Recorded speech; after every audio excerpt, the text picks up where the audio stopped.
The Differently Brained team acknowledge the traditional custodians of the lands on which we record, edit, and stream this podcast. We pay our respects to all First Nations peoples and their elders past, present, and emerging.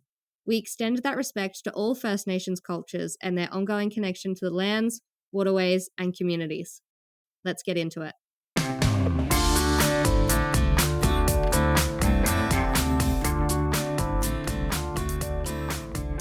Hello. Welcome back, everyone, to another episode of Differently Brained. It's a podcast, I believe, where no brain is the same. I am Lachlan Rutherford. And I'm Jacinta Dietrich. And today we have another special guest, as we love to do. We have Narelle King. Narelle is the founder of Simply Happy, a professional organizer and yoga teacher with an education background. She helps individuals and families with organizational challenges to implement simple organizational strategies so that they can create a clutter-free, functional, and happy home. She's a mum of 2 teenagers, who are lucky you, and was formally identified as neurodivergent in 2021. Welcome to the show. Oh, thank you both for having me. First off, just to get things contextualized, what is your neurodivergence, Narelle? So I was formally identified as autistic back in 2021, and then last year, so 2022 at the start, ADHD as well. Right. But, and then you see little things along the way when you see your kids and with their, struggling through some of their educational things. I'm like, maybe there's that as well, and maybe there's that as well. So definitely sensory issues as well are really huge. Yeah. Relatable there. Absolutely relatable. We are a very sensory household here. Have you done a sensory profile? I haven't, because I don't have an OT for myself, but my kids both have beautiful sensory profiles, and I've done theirs, obviously. Yeah. So I can pick up, but I know definitely for me, it's light is huge. And I just got a new car recently, and I'm like, I need it tinted because I just can't handle all the light coming in, streaming in, sounds, in particular, people chewing and people eating and drinking near me. And the other one is the touch and feel of things. So definitely like tags. All my clothes have their tags of being cut off. And I think my mum used to do that for me as a kid. And even now I automatically just cut everything off. And my kids, one of them in particular, is the same as me. Absolutely fair. Tags are just that scratchy feel. Sound is the big one for me. We discovered when I did my sensory profile of, sound is the thing that generally works to stress me out a bit, but then also I have low auditory processing, which is just so weird to me. So sounds will set me off, but also if you say my name, you got to say it like 4 or 5 times because I have just not registered. It just doesn't make sense to me, but isn't it interesting, some of them, how they word them, and then you're like, oh, actually that is me as well. So how they cross over. Probably another one which I need to go on and actually do a test myself, but is recognizing people. So I find it real. I can't think of the name of it now, but the face blindness, whatever the proper name is. yes. And I've definitely had that, and notice it more, and the ways that I've actually accommodated myself and worked around until I found out it actually was a thing. Because I remember talking about it to some friends, and they're like, don't be crazy. But now, that I've heard, oh, that is a thing, I'm like, oh, yes, I do that. And the ways, the strategies I've worked out to be able to manage it as well without people realizing that you actually don't recognize them at all. No, fair enough. What does being an autistic ADHDer look like for you in your household on a day-to-day basis outside the sensory things? Oh, so it is a lot around the sensory. So in the mornings, I like to go and do exercise. So whether it's yoga or it's going to the gym, I don't particularly love the sounds and the noises at the gym and the lights, but I actually, the physical adrenaline I get from it overrides all that sensory stuff. So then when I come home, I try to have like a really big hearty breakfast, mainly for work as well. And that just sets me up for the day. And just having peace and quiet. So no TV on, no music. And my kids have got used to that now, whereas when they were younger, they're talking, whereas I think they like their space now that they're teenagers, and they'll go off. And just naturally, we all enter the kitchen at different times. So everyone's sort of worked out. And it's if someone gets out of their routine and someone's late up, it's like, what are Yeah. you doing? It's my turn to be in the kitchen. It's like not a written rule or anything or written times, but it just seems to work naturally. So when it doesn't, that's when you notice you're like, oh, I think this is just, we've all grown to do this for ourselves to, make the accommodation for ourselves. Right. And then it's just work. I was like a teacher. And, there's parts of that which was great, the routine, your classes, you knew where you're going. But if I had a day where they'd change everything around just last minute when you arrived, that would set me off. Mm-hmm. Whereas, with my own business, I'm going to clients, I'm going to one person, dealing with one person. There will be changes now and then, but then my ADHD part of my brain's like, oh, I love that change in routine or that change in what we're going to do and meeting new people. I actually really enjoy meeting new people, new clients each week as well. Slightly different question. One of your interests is to help people in decluttering and organizing their homes. But first off, just want to ask, are you a clutter keeper? No, not at No. all. No, Right. I'm very minimalist. Even when my kids were little, I'd be like, we don't need this picture anymore. We can let go of that. And I think because they've grown up with me not keeping things, they've got used to it. But I do work with lots of families who have children who will want to keep all of their things and all of their pictures. But no, I've always been a person who's able to let go of things, apart from photos and images. I really love collecting photos. I think that's just for my memory. But generally, our house is very minimal. We just have what we need. That is so amazing and baffling to me. Like, just, I am absolutely a clutter keeper. So I kind of had assumed, to be honest, that maybe you were a clutter keeper and you'd worked your way through it and that's how you ended up doing Simply Happy and things like that. But wow, you just... No, just naturally. Well, actually, Oh, my parents, so both of my parents are very organized. My dad was an electrician, he'd be always tinkering in his shed. It was immaculate, super organized. And my mum, the same. The house had complete order, everything that I do with clients, my mum would do in our house, and she would regularly declutter, and there just was what we needed. Also, I mean, I grew up when there wasn't a lot of money around and you looked after everything, and things did yeah. last longer then as well. So, Yeah. yeah. So how did you get into helping people declutter and organize their homes? Well, if I really think back, I was always organized, even at school. And when I was in sort of year 10, 11, and 12, people would come to me to get my notes of Ah, how organized I was, how I structured my folders, and just getting hints on how to get themselves organized for VCE was what I did for year 11 and 12. And then that same sort of thing went through into university as well, around study and time management. And then working as a teacher, same. A lot of yeah. teachers are pretty organized. Some are, but there are a lot who are extremely organized. So the sports shed was super organized. Everything had its position. And then it was just, I did some coaching, and all the clients I was doing through the coaching were always asking for organization of advice. And then a support coordinator a few years ago asked, would you come and just do some in-person coaching instead? And it just grew from there. Basically, you did the first person and then the word got out, and it was like, Yeah. okay, I'm now just doing it in-house, not online. And I'd much prefer that. And you see a lot faster results when you're working with people and you're there and you're keeping them motivated, and that accountability. Whereas I would find online, you'd maybe talk to them a week or two later and they'd be like, there was so many challenges that had got in the way.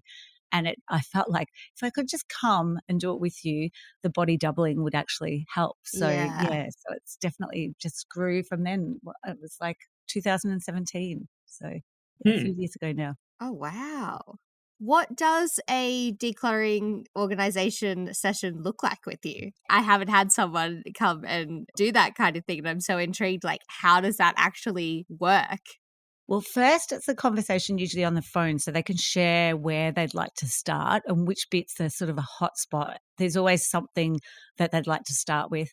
And then I usually will come in and maybe do a meet and greet, depends on their location, or we'll do a Zoom call and they'll show me their spaces and share some photos, which is really difficult and challenging for some people. Whereas for me, it's like, I see this all the time. There's no Yeah. judgment about it. And then it might be just sharing some ideas of these are some ideas we could do, and then let them think about it. So that's why it's really important, just that first, before you actually physically start the job, just sharing some ideas so that they've got the time to process that. And then it's going in and it's usually a spot that they've decided we're going to do, whether it's like the linen cupboard, or maybe they're really game and they want to do the shed straight off the garage and get that organized, or a spare bedroom. It's interesting how people will decide on whether it's the large space that they've been talking about for ages, or whether we just start with the small space like a pantry. Is it common that the people that you help, they kind of come to the realization that they have a problem with clutter? Or is it sort of an interventionary type Oh, no, thing? it's always them coming that Yeah, they're, right. yeah. I haven't worked with anyone with intervention. I've heard of clients where that's happened, but no, mine are all have come themselves. A lot of them are neurodivergent and have an NDIS plan, so we'll work through their goals, part of their plan. And that's really fun because I like that when we can space it out over, say, a year, because then we're building processes and we can Yeah. also then go back. So things change, especially if people have kids and the kids change, their ages change, and we are then able to review it and go, okay, this isn't working anymore. This command center at the front of your house, it needs to be moved to this bit, and we can just tweak things. So that's what's really great when you have like the ongoing sessions with people, whether it's fortnightly or monthly catch ups. Mhm. Yeah, no, that makes a lot of sense to, set up those processes and have the organizational backing behind the reducing of the clutter and things like that. I think it's something that when we were looking at having someone come on to talk about decluttering, because it's something that, I personally have an issue with, it was always like, we'll help you get rid of all the stuff, but then it didn't feel like there was a lot of processes to help you maintain the house. Yeah. It was just kind of a, here you go, all your stuff is gone. Not all your stuff, but like a lot of your stuff is Yeah. gone, start from scratch kind of thing. And I absolutely know that like if I was to do that, I would just start hoarding again. Like it would Yeah, just, you would just get the things again, yeah. because it's also looking at the function. So it's massively about the function. How do we want the function of the space rather than changing behavior? Mhm. So, like an example is in a bathroom. For my kids, I had now have a bin next to the toilet, but also a bin near the sink. If I only had the one, they still would put the toilet rolls on the ground instead of walking over. So it's like Right. just looking at where the problem is and going, okay, how can we solve this, rather than trying to change behavior, because I know that's not going to happen. And it's the same with my clients. And a lot of them, that's what they like, the fact that it's sort of a neuroaffirming approach. It's like, Yeah. well, when there's no point changing their behavior, we'll just add something else in here. So like intentional doubles, like cords, charging. Even the other day, a lady had a laptop and I was like, oh my gosh, you've got one out here in the kitchen. This is fantastic. And she goes, oh, I thought you'd say that's bad because I've bought two things. And I was like, no, intentional doubles is Mm. great, because then you're not going to lose it and you've got it in both spaces. So yeah, using that neuroaffirming approach, I really like with the clients I work with. Absolutely. Yeah. It's like watching a lot of, I mean, I don't really watch a lot of shows where it's getting rid of clutter and hoarding and that kind of stuff. My mother likes to watch those occasionally. I love to watch those.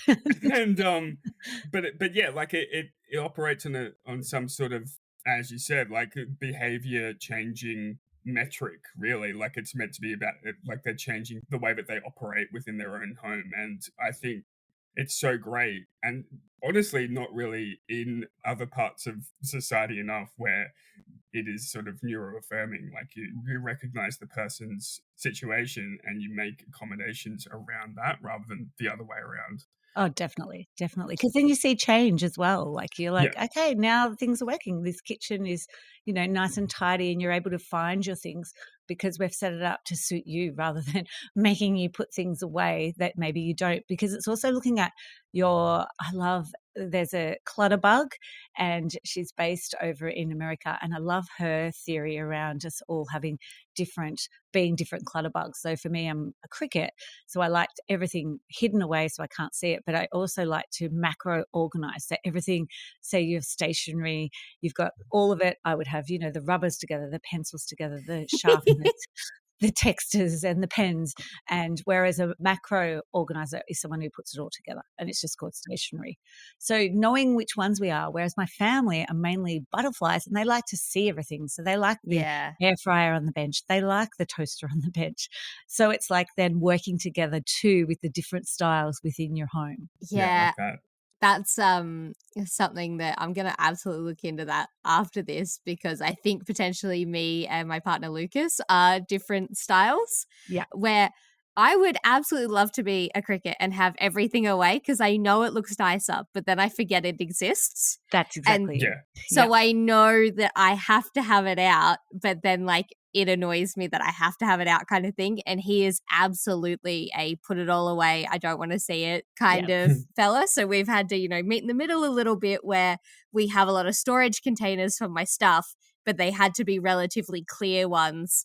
And I needed a label maker to be able to label it so that I can still kind of see what's in there and remember it exists, because just looking at the storage container isn't enough for me to remember like, oh yeah, I have stuff for that hobby that does exist.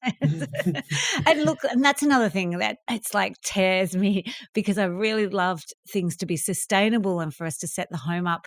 But to be honest, with a lot of my clients, they really do need the clear plastic container because they need to be able to see it. Otherwise, if you can't see it, it doesn't exist. Yeah. So it's like that fight between me of like, oh, I'd love to just put this in a nice cane basket and it looks good, and it's environmental and you've already got some around the house. But we just have to sometimes work and go, oh, no, we actually need this clear because we've tried that before and it didn't work. And you went and bought more scrapbooking stuff because you couldn't find it. So yes, I get that. And that's the thing.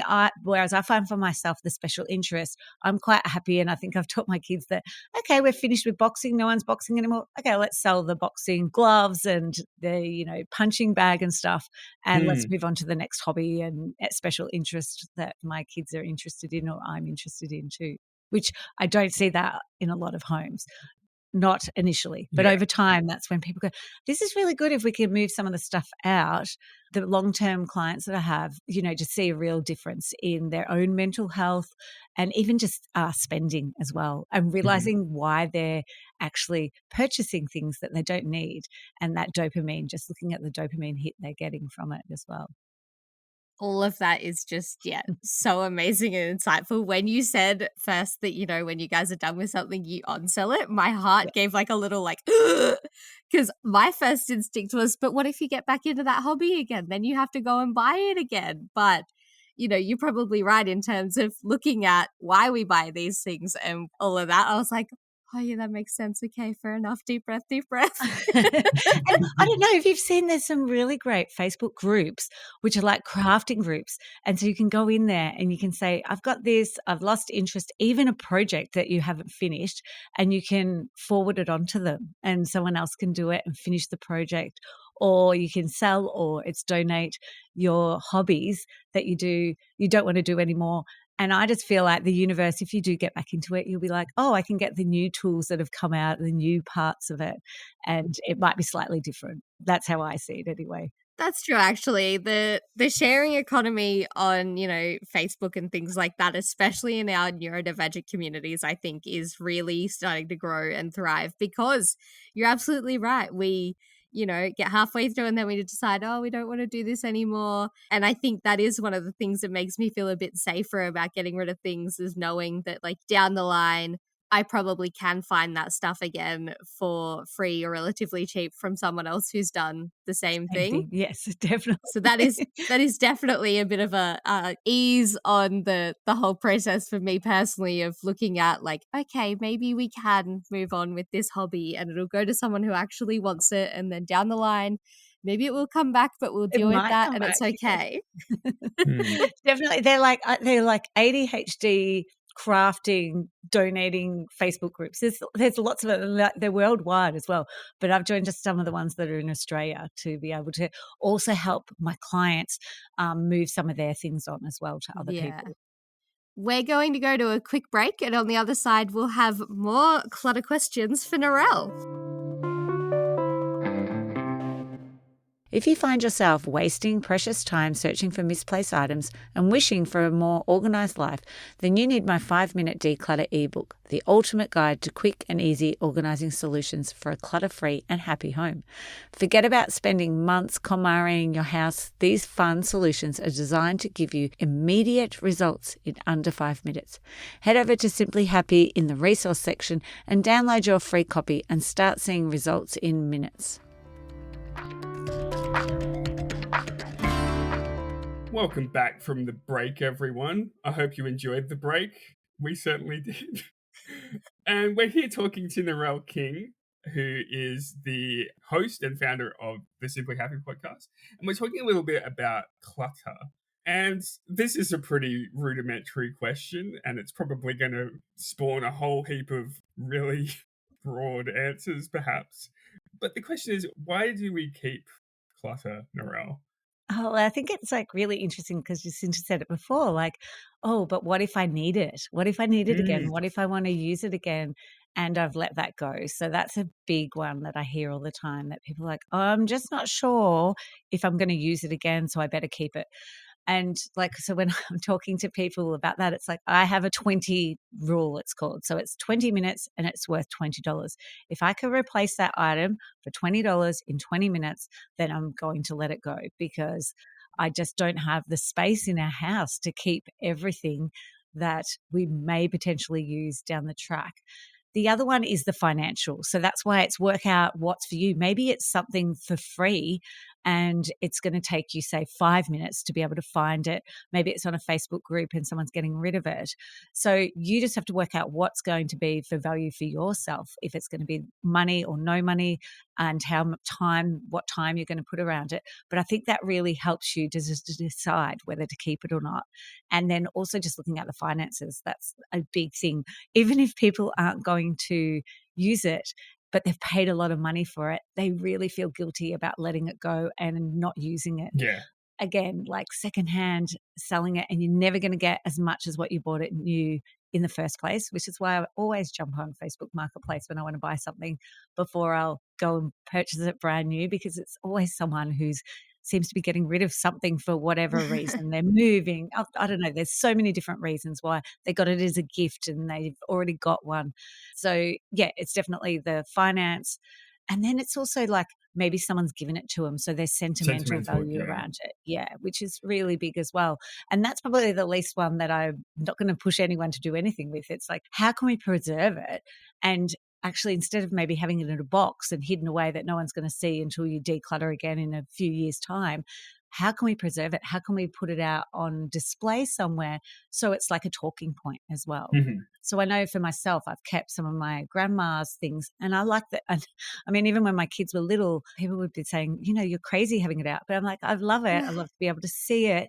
And I like that people ask questions. I know that maybe 2 things have broken, but at least it's out on display rather than hidden in a cupboard, and we're not talking about it. So it's working out, what you can keep and you could have out on display or somewhere framed, even whatever it is, or using it so you can share that story. And then maybe it can be then passed on to somebody else in your family because they know the story of it too. I like that. And it's kind of, I don't know, it seems kind of strangely paradoxical that when people are like hoarding things for sentimental reasons or because they are worried that they might, as Jacinta said, pick up the hobby again later down the track, or it was expensive or whatever, it's not as though logic is going out of the window, really. It's like, it's all of these considerations being made at the expense of the consideration of space, you know, like definitely. Yeah. There's so much. It's so much deeper. It's not just. And I love when people share the story of why they want to keep something. A lot of it's memory too. Lots of people, you know, struggle with their memory, and they might be like, I'm not going to remember that time or that place or that event, so I've kept this to remind me that I can now share that story again. Yeah. Another one was the environment. That's huge. Yeah, right. Lots of people keep things because they're like, where does it go? It's going to go into landfill. So it's like also sharing about where things can be donated or, you know, given a second life or recycled really helps people to let it go. That's one of, you know, my foundations of my business, is that I make sure that things that can be used somewhere else in our community are taken there for a second life, and for whether it's, remade into something else or it's reused straight away as it is in its own form. I think that's really important for people to understand, because then they're more likely to let things go. If they think it's just going straight into landfill, there's no way some people will let go of any of their things at all. Yeah. Yeah, all of that rings true for me as our resident differently brained clutter keeper. There is absolutely the poverty mindset behind it of what if I need it down the line, and what if I won't be able to get it again, even if I'm in a financially secure position. When I'm looking at decluttering, it still brings up that emotion of, oh my God, but what if I can't access this again? And then also 100% the landfill environmental aspect of, well, I can't just put it in the bin. Like, I physically cannot just put something in the bin, but then I don't always have the executive function or the knowledge to be able to know where it could go instead, kind of Oh, thing. you've So just hit then, the nail on the head. That's yeah, exactly what it is. Yeah. instead of doing anything, I'll just keep it in my house Hmm. because I'm like, well, I know where it is here. Yeah, it's not the bin. It's all right. Oh, So like yeah, all of that rings so true for me. like some of the bizarre, there's been some really interesting things that I have found in people's homes, and they're like, I just don't know what to do with it. And I'm like, oh, I know. And like, even down to hair, like long, pieces of their hair that they'd got chopped off. And they were like, I know I can donate that somewhere, but I don't know where. I struggle with finding that. And, we set it up. We found it online. We booked it all in, and I posted it off, and they even got a little certificate sent to them. So it's Cute. finding those, and I like, just having those resources in my local area to be able to connect people with, which is really, really important. Yeah. Yeah. Because I think, it's not really super accessible information, I guess, and it makes sense because everything gets recycled differently and sent differently and all of that. And there probably is so many more resources and organizations than I think there Oh, is. definitely. But There is. when I Google, like, how do I get rid of this thing? There's sometimes so much conflicting information that even just that part, I'm just like, I can't. Yeah. I can't go through the information to get the answer because I don't have. I'll just keep the thing. I'll just give up and keep the And that's what professional organisers, that is their job. That's what they really love. We're part of a professional organising group, the IOPO. I'm terrible with acronyms, but we've got a Facebook group, and we're always sharing, oh, I found this new place that's taking books, or this place is taking art supplies at the moment. All over Australia they are, or there's this new recycle place in Brisbane. So we all have those resources at hand all the time anywhere in Australia, which is really great to be able to share. That is so wonderful. For people who potentially don't have the access to get a wonderful professional organizer like yourself, how can we start the uncluttering journey ourselves? The Marie Kondo thing of like, does it spark joy didn't work for me because everything Everything sparked does. Yeah. joy. I'm like, yeah, I forgot this exists and now I'm happy all over again. How can we bring those little smaller parts of decluttering and organization into our lives if we can't access someone wonderful like yourself? Well, it's probably looking at like whether you need it, whether you use it, and whether like it's needed right now, or whether it's just something you want to keep. So really tuning into what your values around this particular item, because if it's something that you're not using and you haven't used it for maybe 12 months at least, it's like, okay, so why am I holding on to it? And looking at the reason why you're holding on to it, and not being hard on yourself. If it's because of the finance, well, maybe can I sell it, or maybe I can give it to somebody else. But really, it's a bit of soul searching. Why am I doing this? And looking at the reasons why you're holding on to items, rather than just being, oh, I'm just a hoarder, which is what I hear all the time. And it's like, well, it's Yeah. hoarding behaviors, and that's probably not true. There's a reason. It's fear, Yeah. guilt, or an emotional attachment to it of some kind.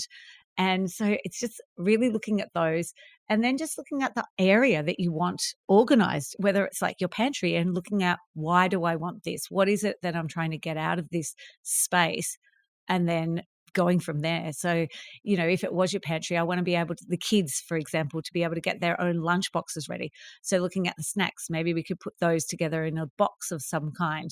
And maybe we put the condiments so they can make their toast by themselves, so they can get those out. Even if I've got to spread the butter and Vegemite, at least they could get those out and put them on the bench. So really looking at why you want that space organized and what the benefit is, because that's going to motivate you to keep going rather than just saying, I just need to tidy my house and declutter all my things. But there's a reason. There's always a reason why, because maybe you can't find anything and it's looking at your washing process or your clothes. You've got too many clothes and you're really struggling with having too many clothes in your wardrobe. And it's like, well, possibly is there a way of like simplifying that and putting it into some boxes and just putting it aside for the moment and seeing if you miss it or not, rather than just going and throwing everything out and you've actually not prepared yourself. And emotionally, you're just going to go out and collect those again. So maybe if you just put it aside and then went, okay, whether I haven't even thought about that dress or those things, maybe I can let them go. And I find that with lots of clients that we have done that. When we do get it and bring it back, they're like, oh, no, I don't need that anymore. And it changes, their whole mindset really changes. And they're like, no, we haven't used it. It can go. We didn't miss that. We can let it go. Whereas I think if you did that straight away, for some people, yeah, they then have that fear and sort of a negative emotion around decluttering and organizing, which we don't want. We don't want to traumatize people with it. It's such an emotional process. And I think, I am definitely guilty of just saying, oh, I'm a hoarder. Oh, I just keep things and things like that. But like, when you just spoke it through, we really do attach so much emotions to stuff. Yeah. And there's so much more mindset and thought behind it than I think probably what a lot of us who keep a lot of stuff initially would say when asked, why do you keep so many things? Just then it just reminded me of like even kids in school.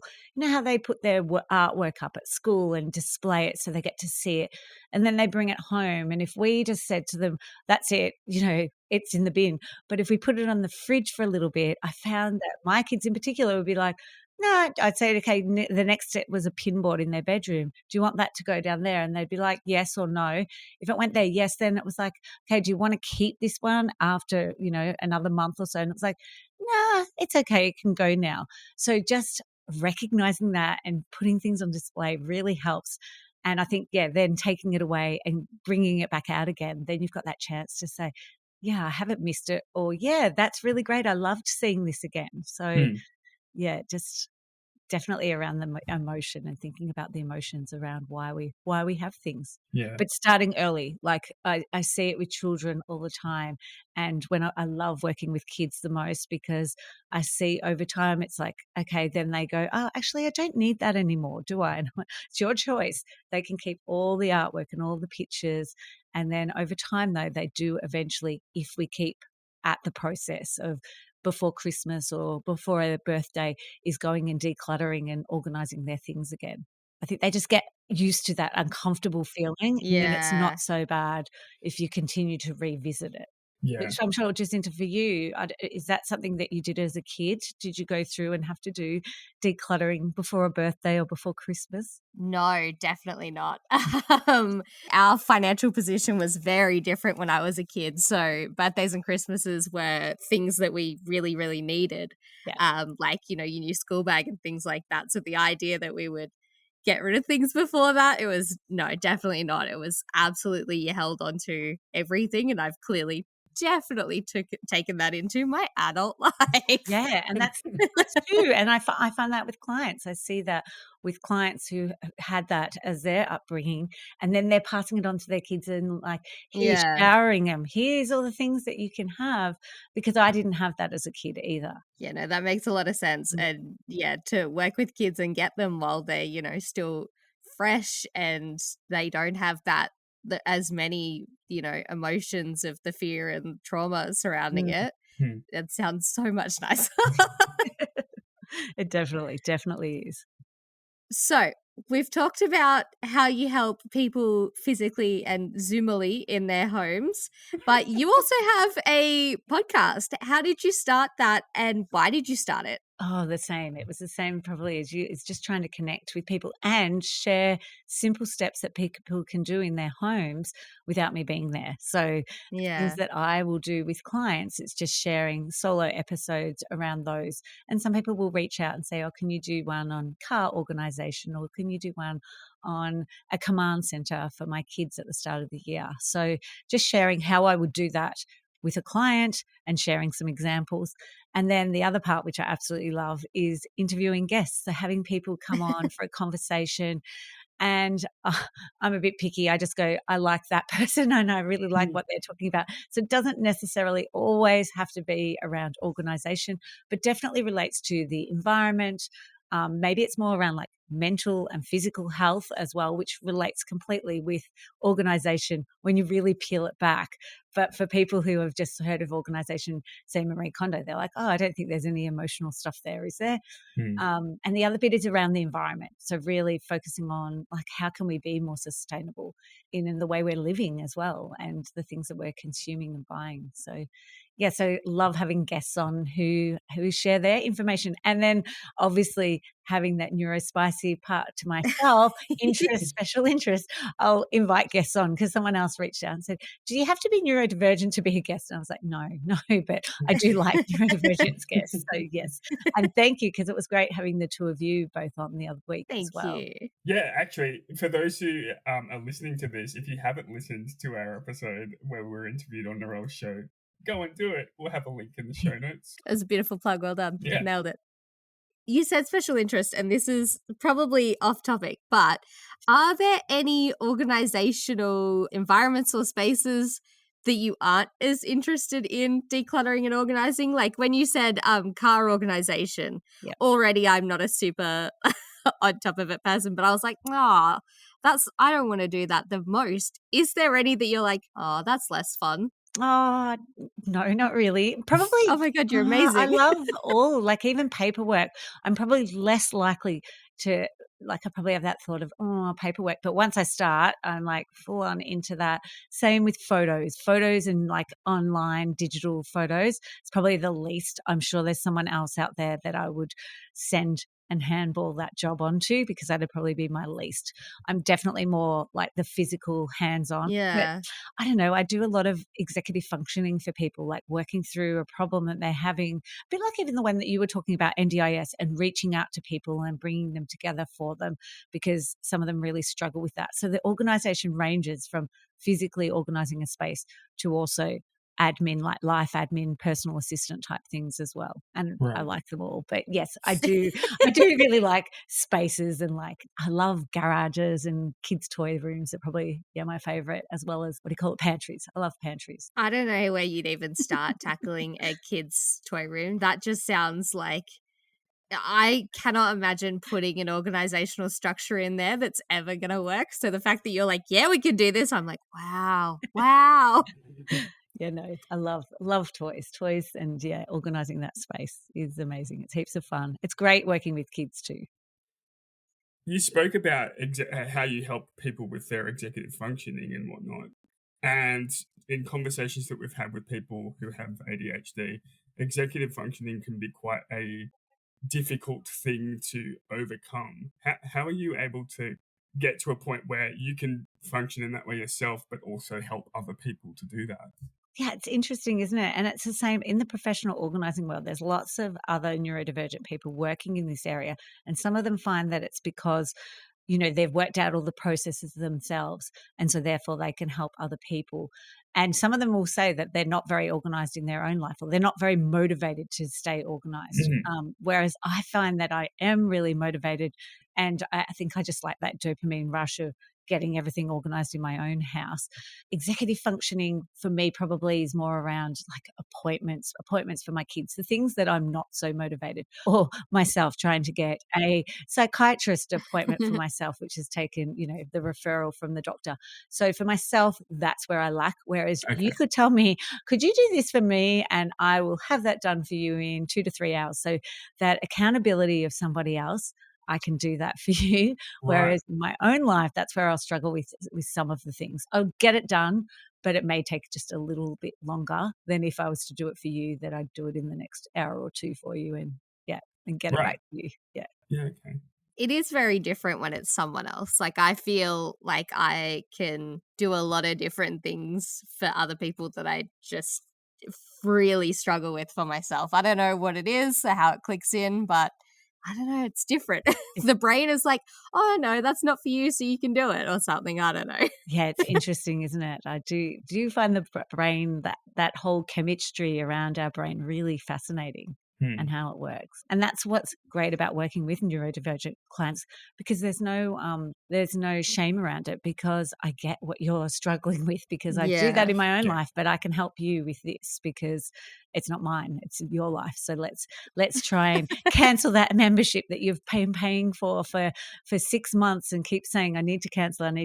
Let's do that. Let's go through the steps. Let's find the phone number. Let's, give them a call or an email and do all the things that some people will really struggle with, the so many steps, and just that taking initial action, and even maybe around the talking to people, communicating. How do I put that in words as well? So just having somebody else there, body doubling, can really help. Absolutely. This has been such a wonderful discussion. Thank you so much. For our beautiful listeners who want to find out more about you, where can they find you online? They can go to simplyhappy.com.au and they can find social media and podcast.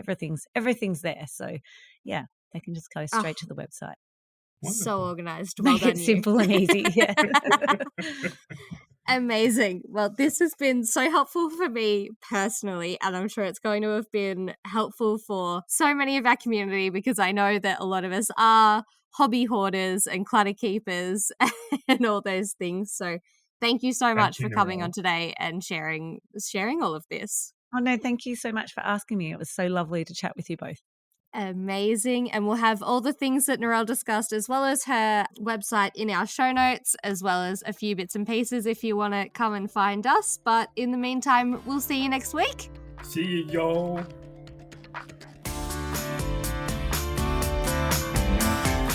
Differently Brained shares the opinions of individuals and does not consider your personal circumstances. Differently Brained exists purely for information purposes and should not be relied on as health or medical advice. Because no brain is the same, please consult your healthcare professional for your personal medical needs.